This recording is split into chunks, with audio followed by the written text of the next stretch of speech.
Hi, and welcome to our next lesson. The topic for this class is women's suffrage. That happens at the beginning of the end of the 19th century and the beginning of the 20th century. Now, the word women's suffrage means women fighting for their right to vote. As we can see above me in the picture, all of these women protesting saying, hey, we have value. When the Constitution says that all people are created equal, they're not just talking about men, they're talking about human beings and civil rights, and that women need to be protected under the Constitution. So let's take a look at that. So like I was saying, suffrage was this movement where women, not just in the United States, but across the whole world, especially Europe and England, were fighting for the right to vote. And so from 1890 to 1920, we have this time period in American history called the Women's Era. And we start to see a lot of change among women's rights, not just the right to vote, but a lot of rights. Rights to go to education, rights to get jobs, rights to earn money, rights to own property. And we start seeing a lot of these changes. The first thing we see is a lot of women entering the workforce. So as we get more and more industries and more factories, we're starting to see women go to work, women making wages, and wages give them money, which give them economical power. It gives them, they feel like they are a contributing member to their family economically. It also allows them the ability to leave the house and spend that money on things that they want to buy. So they're really affecting not just the job market, but the economy. We see women entering education during this time period at the end of the 19th century, beginning of the 20th century. Women going to the university for the first time. We're seeing women like Helen Keller, even women that are blind and deaf, being able to reach education and access the university. So from this era, in the women's era, we see women owning property, which was really huge. Before this, property had to be passed down to male heirs. And there were a lot of women that like, what do they do when their husband dies?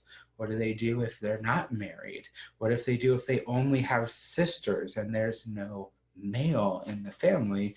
There were all of these women in these kind of predicaments on like, well, what do we do? And in this time period, you start seeing women getting more economical power, owning property, working jobs, getting that money, and being able to be members of society. What that also means is they're paying taxes. And this was a big turning point. If you're working a job, you are paying income tax.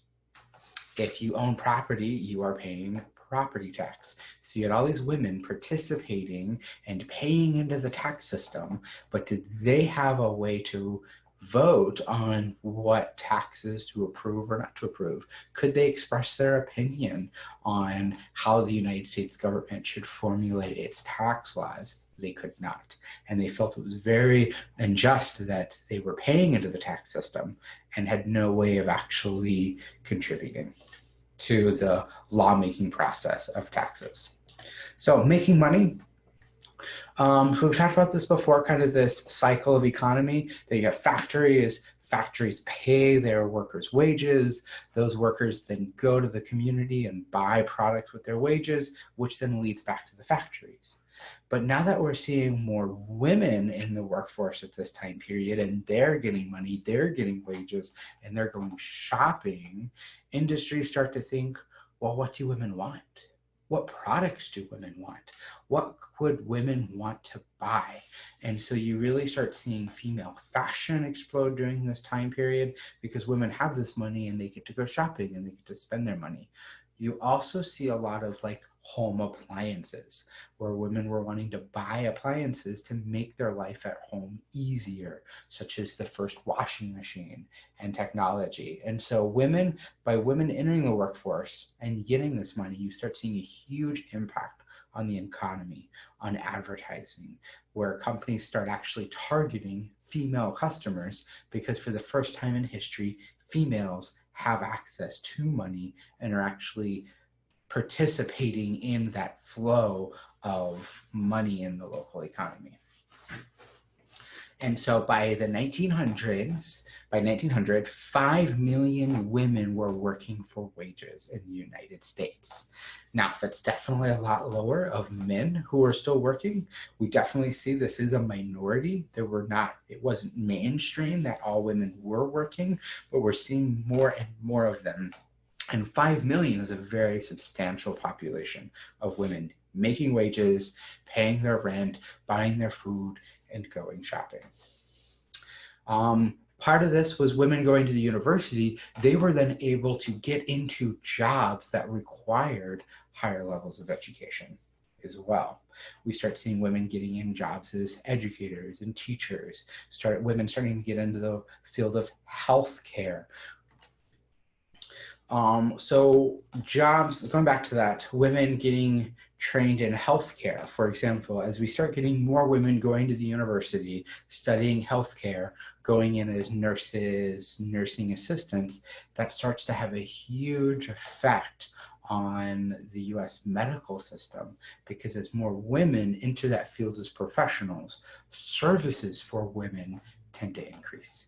Because if there's more workers that are women, they are able to point out some of the disparities and way that the healthcare system and the hospitals could better serve the needs of women, because the workers were also women. So again, this access to education really changes all of these public services that we see across the United States. So 2 jobs that we see primarily women working in this time period. One of them is a brand new job, this idea of telephone worker. With technology and the advancement of technology comes new types of jobs. And you have this brand new job, fresh off the market, super popular. They need a lot of workers, and they need a lot of workers now to do it. There's now this entire market of women that before weren't working that are now like, yeah, let me get into the workforce. And you start seeing this flow of women and businesses and companies going, hey, we need workers. Let's see if we can actually target women at the house and say, hey, leave the house, come to work, get money, and start contributing to your family economically, and you and your husband can actually work together and get even more money if you're both working, and starting that idea of a dual income household. So telephone workers were a really big one. Most of the telephone workers were women. It was kind of viewed as like, this is a job for women. We also see a lot of women working as domestic servants, maids, cleaners, working in homes. So here is our political cartoon for the day. Do they have the right to vote? So what do we see in this cartoon? When we look at a political cartoon, words are very important. If there's a word, we definitely want to read it. So here I see ballot box, which makes me think of the idea of voting. Here, this guy's speech bubble, you pay the taxes and I'll decide how to spend them. And here are the taxes. So again, it's this idea of, oh, you work and your wages, taxes get removed from them. You own property, you pay property tax. You're paying into this tax system. But as a woman, as an educated woman, no. You can't participate in the lawmaking process and vote for laws, let alone become a political leader and actually run for office and become a congresswoman or the Secretary of State. So one famous person I want to point out is Susan B. Anthony. Susan B. Anthony was one of the leaders of the suffragette movement here in the United States. She was a very well-educated woman, and she really fought for the fight, saying, hey, women deserve the right to vote. She was very aggressive, and when they tried to stop her from voting and saying, help, it is illegal for you to do so, she did it anyways and got arrested. Let's look at our first paragraph. It says, on November 5th, 1872, Susan B. Anthony cast a ballot in the presidential election, though women at the time were prohibited from doing so. 2 weeks later, she was arrested, and the following year, she was found guilty of illegal voting and was actually arrested, put into jail for simply going against the law and voting, with her saying, no, this is my right. So let's step into our first reading. So In 1872, Susan B. Anthony voted in the presidential election and was arrested and fined. She refused to pay her fine and used her arrest to highlight her beliefs about women's rights, especially the right to vote. The campaign to gain national voting rights for women in the United States continued well into the 20th century and did not meet success until after the end of World War I. So from the 1873 speech of Susan B. Anthony. Friends and fellow citizens, I stand before you tonight under indictment for the alleged crime of having voted at the last presidential election without having a lawful right to vote. I shall be my work this evening to prove to you that in thus voting, I not only committed no crime, but instead simply exercised my citizens' rights guaranteed to me and all United States citizens by the national Constitution, beyond the power of any state to deny. It was we, the people, not we, the white male citizens, nor yet we, the male citizens, but yet the whole people who formed the Union. And it is the downright mockery to talk to women of their enjoyment of the blessings of liberty while they are denied the use of the only means of securing them provided by this democratic Republican government, the ballot. All right, number 3. To which text is Miss Anthony referring to in the second paragraph of her speech? So the second paragraph where it says, it was we, the people, not we, the white male citizens. What document of the United States starts off as we, the people? The preamble of the U.S. Constitution, the Declaration of Independence, the 20th Amendment, or the Emancipation Proclamation? Here's where we have to know a little bit about our historical documents. Which one started off as we, the people?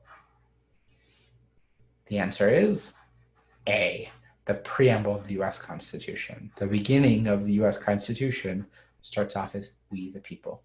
So she's using this historical document of saying, hey, the laws of the United States are based in the Constitution. What does the Constitution say? We, the people. It doesn't say we, the white men. It doesn't say we, the men. It says we, the people. And that idea that all people are created equal. All right, number 4. Which of the following can you infer based on the information? Susan B. Anthony is mocking the Constitution. Susan B. Anthony believes that the Constitution already guarantees women the right to vote. Susan B. Anthony believes that women enjoy liberty. Susan B. Anthony is opposed to amending the Constitution for any reason. All right, let's see if we can eliminate any of these first. So first one I don't like is B. Susan B. Anthony is opposed to amending the Constitution for any reason. No, she's wanting to actually get the right to vote. Susan B. Anthony is mocking the Constitution. Is she making fun of the Constitution? No, I don't think so. So I think B and C are our best options so far. Let's look at them a little bit closer. Susan B. Anthony believes that the Constitution already guarantees women the right to vote. Or Susan B. Anthony believes that women enjoy liberty. Women enjoy freedom. I agree with both of these statements, but one of them is better. And it is, if you answered B, you are correct. If we look up into the reading, Susan B. Anthony says, I not only committed no crime, but instead simply exercised my citizens' rights, guaranteed to me in the Constitution. So she believes that the Constitution already gives her that right to vote. And it clearly says that all people are created equal. That is her job. That is her right as a U.S. citizen to participate in the lawmaking process. So that was our reading about Susan B. Anthony. Let's get a little bit deeper into the suffragette movement. Something to keep in mind too, that this wasn't just a quick transition. We are talking about many, many years. This whole 30, 40, 50-year movement where women were constantly getting closer and closer and closer. That slow shift of more women entering the workforce, more women getting education, and then fighting, saying, hey, we're working towards getting the right to vote. And it didn't just happen once. It slowly started to change. And their movement got more and more popular. It did get to the point where a lot of them were getting very violent. They were getting to the point where it's like, we have to be violent. Like, we're not, if we are passive and just sit here peacefully, no one is actually going to give us this right. We have to get violent. And part of that is because of the way women were being treated. So during these protests, there was a time where like a group of them, I have it here in the picture, a group of them actually chained themselves to the front of the US White House and was like, nope, we're not going to leave until you give us the right to vote. There was a lot of backlash, a lot of men saying, oh, no, women, if women get the right to vote, it's just going to ruin the household. Women are just going to run out there and they're really going to try to act like the man, and they're going to leave the husband with his kids there, and the husband's going to have to be stuck there having to take care of the kids. They talked about things like, how could a woman ever make the logical choice of voting because she hasn't spent the times in the bars chatting with all of her friends and really discussing all of these political matters at the bars with her friends. Like, how women don't have the time to make good, honest decisions. They also made arguments that, like, oh, women weren't educated enough, that they didn't know well enough to actually participate in the voting process. And then the suffragettes would often rebuttal saying, you let immigrants participate and vote. You let individuals where English isn't their first language participate and vote. You let men who don't have college degrees vote, but yet look at us. We are a group of women that are highly educated, gone to the university, very literate, very knowledgeable of American history, American government, American politics. Let us participate in this government. So in this political cartoon, my question is, who drew this cartoon? Was this supporting the suffragette movement, or is this one showing kind of those negative stereotypes of what life would be like if women got the right to vote? If you said that this was drawn by a person not supporting the votes for women, you are correct. If we look at the way that she's dressed, she's kind of dressed like a man. We don't really notice it much today because we live in the 21st century. Women's clothing and what does it mean to wear women's clothing versus men's clothing has changed a lot over the last 100 years. And here in the 1920s, a woman would not be wearing a necktie and this type of a jacket. Like, they really made it so that the top part of her looks extremely masculine with her glasses coming down. It looked very masculine, even with the bowler hat on. Very, very masculine, but then a very feminine bottom with that bell-bottom dress. And it's this idea of her like, I'm trying to act like a man. You also see her like abandoning her family, where even the cat is like, no, what are you doing? And the dishes are just kind of falling and shattering. We see all of these things of, oh, if you let women have the right to vote, they're not actually going to do their roles and duties at home anymore. And that was a mindset that many of the men had and the opposition to the suffragette movement. We see political cartoons like this, Bed of Trouble, Votes for Women. And again, it was this idea of taking these suffragette women and depicting them as these evil iron maidens that didn't know their proper role in society of being a quiet, submissive, house cleaning wife. And that's how they portrayed them. And so that really upset a lot of the suffragette women, and they kind of embodied that. And they're like, well, you know what? Well, we're going to be aggressive and we're going to fight, because if we just sit here passively, no one is going to give us the rights to vote. So the question is what happens when these women start doing a little bit more violent protesting, where they're chaining themselves to the front gate of the White House? Well, some of that is illegal. A lot of it is illegal, especially the vandalism and protest. And so many of them get arrested. This is a quote from Eleanor Roosevelt: "Well-behaved women randomly make history." And so it's this idea of we have to protest.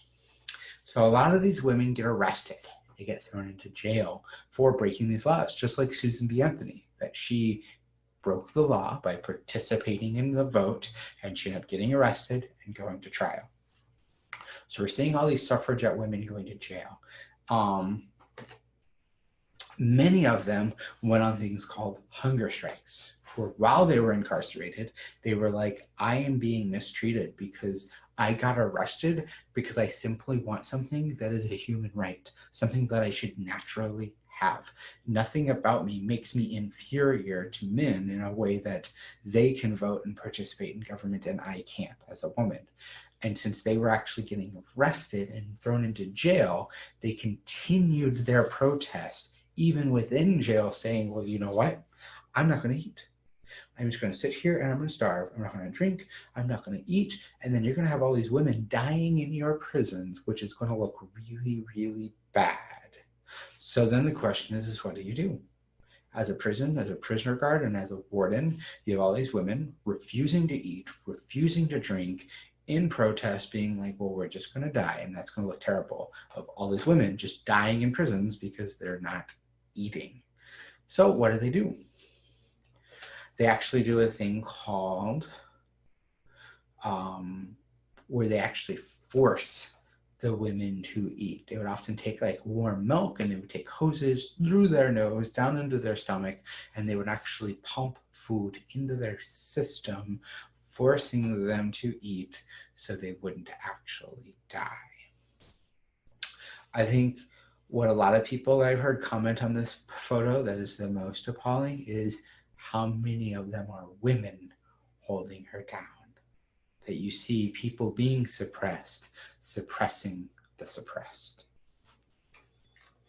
So again, that just enraged more women, and it made it even bigger and more popular, because then it shifted the paradigm. It shifted from just being, we want votes, to now, we want more than just votes. We wanted to be treated equally. We want civil rights. We want to be treated like you would treat any other person. You wouldn't do this to a man. Why are you doing it to a woman? We want to be treated equally. And you see this shift. Something else that's really impressive with this shift is that you see women all over the US, all over Europe coming together, but it's a very diverse group of women. You see all ages, young women, middle-aged women, elderly women. You see women of all different ethnicities, Black women, Latinas, all coming together. You even see different social classes.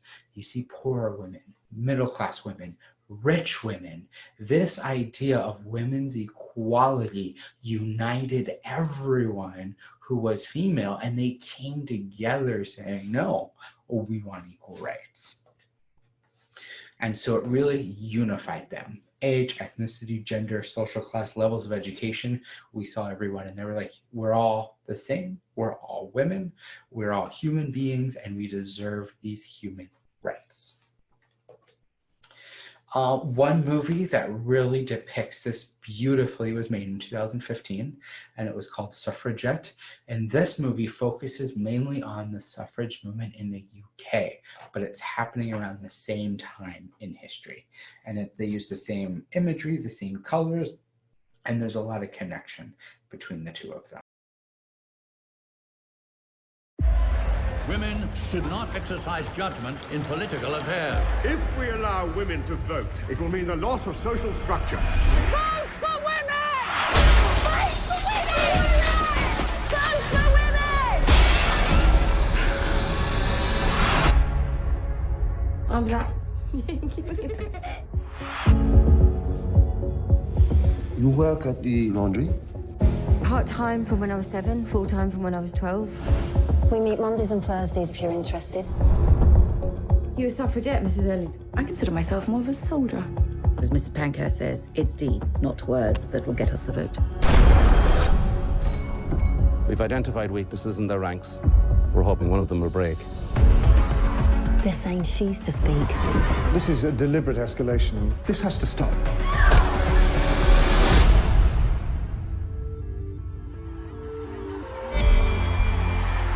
For 50 years, we have labored peacefully to secure the vote for women. We've been ridiculed, battered, and ignored. Punish those responsible, whatever way you can. Mama! All my life, I've done what men told me. Well, I can't have that anymore. Took my love, took it down. I incite the women in Britain to rebellion. Can I sail through the changing ocean tides? Can I handle the seasons of my life? We break windows. We burn things, because war's the only language men listen to. Well, I've been afraid of changes. There's nothing left but to stop you. Built my We're in every home, we're half the human race, you can't stop us all. time makes you bolder, even You might lose your life before this is over. I'm getting older too. We will win. I take my love, take it down. Never surrender. You see Never give up the fight. in the snow-covered hills. So that is the movie Suffragette. Like I said, that mainly depicts, actually all of it depicts the suffrage movement that's happening in England and the UK at this time. And one of the quotes in the movie that really resonates with me is, "We're half of the human race. You can't stop us all." And that was that mindset that the suffragists had, that it's like, we're eventually going to get this. And by 1920, the 19th Amendment was added to the US Constitution, giving women the right to vote and to start participating in government at a newer level than they've never did before, which then just opened the gates to possibilities to women leaders, women leadership, women as members of local governments, stepping into being a congresswoman and voting and participating, and not just voting, but participating in the lawmaking process and being part of actually the individuals who make the laws. Again, focusing on equality and equity for everyone. On the GED exam, you will most likely get at least one question where you have to interpret a timeline, where they give us a they give us a line with different dates. And by looking at the dates, we already know, right, it's the end of the 19th century, beginning of the 20th century. We kind of already think about what's going on. We see the title where it says women's suffrage, important dates and events. And so I already know this is about women getting the right to vote, because I see it women's suffrage, which means women getting the right to vote. Let's read first. When the National Women's Suffrage Association published the Blue Book, the group intended to dispute objections to women having the right to vote. For example, one objection to women's suffrage was it would be double the number of people voting who were ignorant. The Blue Book cited statistics providing that more girls than boys were graduating from high school. Ensuring equal suffrage would increase the number of educated voters. Another objection was that voting would stop women from caring for their families. The Blue Book argued that the act of voting took little time and that most women could find time to read newspapers and educate themselves on issues before voting. Some people believed that women are too emotional and sentimental and couldn't be trusted with the ballot. The authors of the Blue Book pointed out several instances of men in government who had made emotional and sentimental decisions about war and economic policy instead of relying on logic. And here we have our timeline. 1896, Utah joins the Union with full suffrage for women. Idaho adopts women's suffrage. 1910, Washington State adopts women's suffrage. California suffrage campaign starts. Oregon, Kansas, Arizona, Nevada, Montana. National Women's Association publishes the Blue Book to dispute objections to women voting. And then 1920, Congress ratified the 19th Amendment. So again, it is a slow process. It wasn't just it happened overnight. It is this evolution of women entering the workforce, women making more money, women participating, women getting education, and having these social impacts, which got them closer and closer and closer and closer to finally reaching the 20th Amendment. And even that, when we look at equality and gender equality, that's kind of just the beginning. It then keeps going, and we start seeing even more eventually through the feminism movement and all of that happens in the 20th century. So let's look at our first question. What can you infer about the authors of the Blue Book? They were relatively uninformed about the issues. They were amused by the objections to women's suffrage. Even if an objection was true, they denied it. They used logical, methodical approach to win an argument. What do we think? Let's see if we can eliminate any options first. Well, one, they were relatively uninformed about the issues. Not at all. They talked about that they took the opposition, they took arguments saying women are ignorant. And they're like, no, technically more women are graduating from high school. They looked at issues of like, oh, it's so difficult. And they're like, no, women can read a newspaper. It doesn't take much time at all. And so they came up with logical arguments. They were amused by the objections of women's suffrage? No, I think they were probably very disgusted by a lot of them. If an objection was true, they denied it, and they used logic, methodical approach to win an argument. Our best answer is D, that they used logic to fight their arguments. All right. 2, how many states adopted women's suffrage before publication of the Blue Book? Here we have to look here. Where do we see publication of the Blue Book? Let me circle it in blue. Right here in 1917 is the publication of the Blue Book. So how many states ratified it beforehand? We had Utah was a state, Idaho was a state, Washington was a state, California, Oregon, Kansas, Arizona, Nevada, depending on where you're from, and Montana. 1, 2, 3, 4, 5, 6, 7, 8, 9. How many states? If you said 9, you are correct. Answer is B, 9. That ends our lesson on the suffrage movement, or the women's era, that lasted at the end of the 18th century, or the end of the 19th century and beginning of the 20th century in 1920, where women got the right to vote with adding on the 19th Amendment. I will see you guys next time for our next lesson.